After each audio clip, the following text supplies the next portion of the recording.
Hello everyone and welcome to this very brief Rover 75 video. If you're not subscribed already, please consider doing so. It really does help me out. Like and comment under this video. I have owned this car 3 years now and this is its final day with me for about 2 weeks. So let's take a look at exactly what's being done and what has been done that you haven't seen. So it's just going to be a quick walk around and I'll just show you some stuff, but yeah, let's get right into it.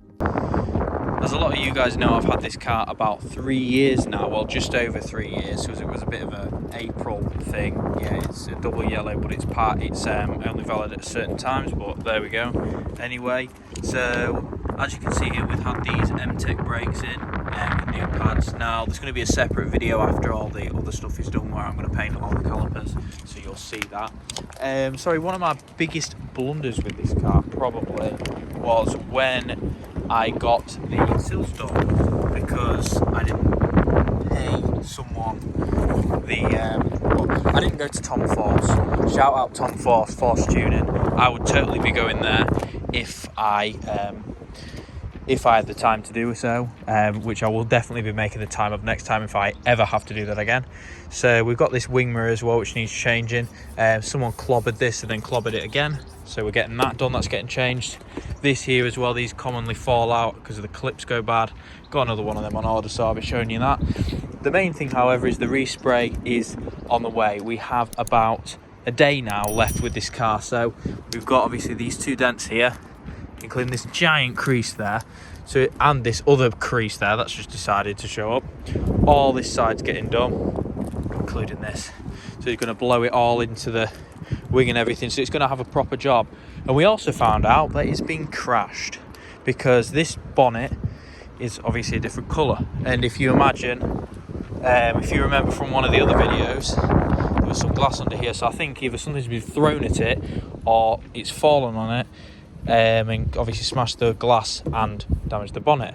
And obviously these wings have never lined up, so we're going to be sorting that out as well. So the whole front is getting resprayed as well. The lights, might have them done again, but you can see here the gaps in here, just horrific. So we're going to be getting that all sorted out. And some of you some people have said, not you guys, because you guys actually understand, said, why the hell are you spending this money on this car? Why the hell not? It's done an absolute service so far. So I just thought I'd take you out for a quick drive with me this morning. So I think really I just wanted to go through some of the history of this thing, because of course I found out a lot, and I don't think I've ever done a video like this about the history of this car. So essentially it was bought in, I think it was ordered in May of 2001 at Priory Motor Group, or Priory of Nottingham. Now Priory Motor Group was owned by Co-op, and they only had 2 Rover dealers, I believe, in the UK. One of them was the Newcastle branch and the other one was the Nottingham branch, where this thing hails from. So of course a bit of a late indicate there, not like we needed to, it was a right only anyway, but let's let the bus go. You're supposed to give way to buses. Hate people who don't. But anyway, so this car was from Priory Motor Group, Priory of Nottingham. It was essentially spec'd out by a guy who traded in his 820 SI for it. So it was a Nightfire red 820 SI on an M plate, I believe. So he spec'd this out, got all the factory extras, specified all the colours of everything, etc.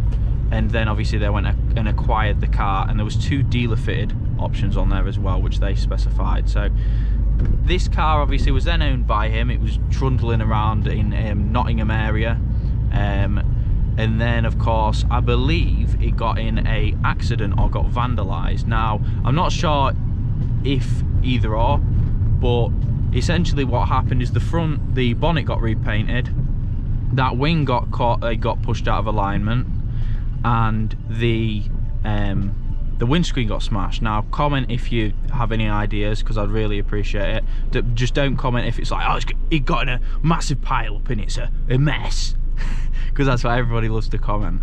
But anyway, so she got in a bit of an accident. Now then after that she was repaired, thankfully, because here she is, she's in my possession. And then she was taken over by somebody I'm not going to say his name because of course I haven't got permission to say it, but essentially this car travelled all around Europe with a jet ski attached to the back, towing various things, I assume caravans as well. And it travelled all over and was owned by him for a good amount of time.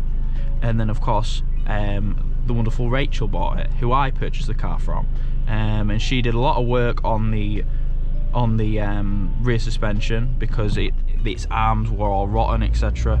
So she did all that and got all that good for when obviously I bought it. So she fitted this wonderful radio as well, which you've seen before, the Sony unit. And then of course I've ended up with this car. Oh, look at the lovely rainbow, wow, all the way across the sky. So then I've ended up with this lovely beast for the princely sum of £500, including a radio. I can remember haggling with Rachel about this radio. I was like, what am I going to listen to on the way home? I need a radio.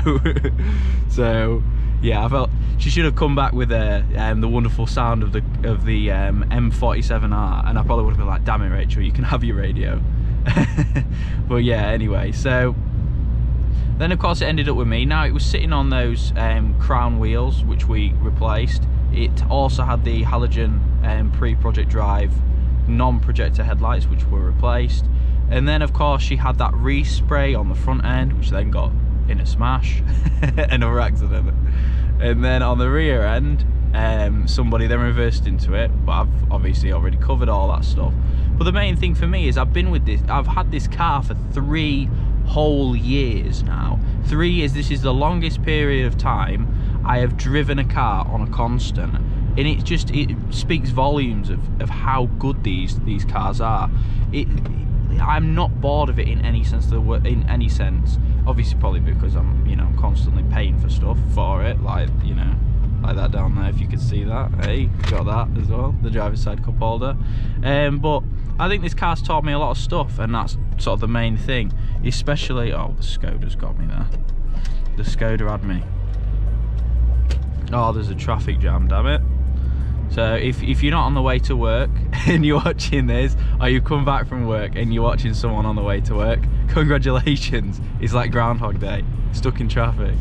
But yeah, so here we are, 3 years on, and it's still the best car I've ever owned. Now there's going to be a big video about this car, including everything that it's had done to it, how much it's cost, and of course the 3-year sort of review. Essentially, in that queue of traffic, somebody in that queue of traffic stole the catalyst off of the Vitesse. I might omit that from the video actually, but we'll see.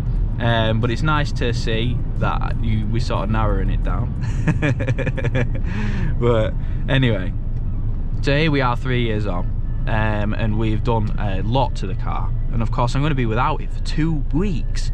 So we've got it going in today for its its respray, obviously all that side, front bumper, rear bumper, this sill. And I'd like to sort of take a chance really, because I originally had this booked in with Tom Force, but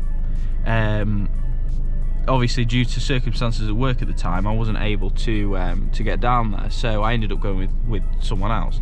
Obviously I'm not going to name who I've gone with, but I would 100%, not from my own experience, well from my own experience of how much of a cool guy he is and how much of a great place he runs and the quality of the work he does, I would 100% recommend Tom Force Tuning. The link is in the description to his Facebook page. No paid sponsorship, just a decent guy. You guys know that I don't do anything like that.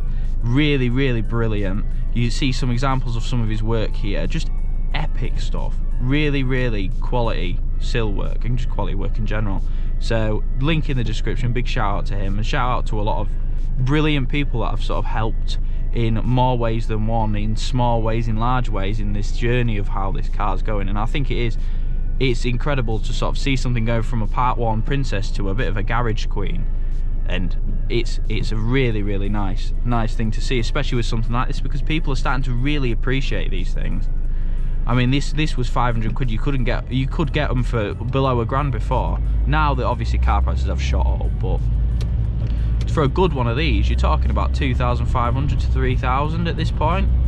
So I just think it's amazing, and it's finally nice. It's nice to see the Last Chance Saloon finally getting what it deserves. But I think obviously for its purpose, it's too little too late, and that's one of the saddest things ever. So, but I've appreciated these lovely cars since I was you know, a young boy, and I'll continue to appreciate them long into the future, because of course I've got one now and I absolutely love it. So thank you for watching, guys. A bit of an impromptu traffic video, but I thought I'd give you an update since the video I'm working on for Sunday is still in edit because I'm doing some graphics for it. So thank you for watching, everybody. Keep watching, remember to subscribe for more of this, and yeah, a bit of a eureka moment, a bit of a sad moment, because I'm not going to have a 75 for 2 weeks. So cheers, guys, and I'll see you soon.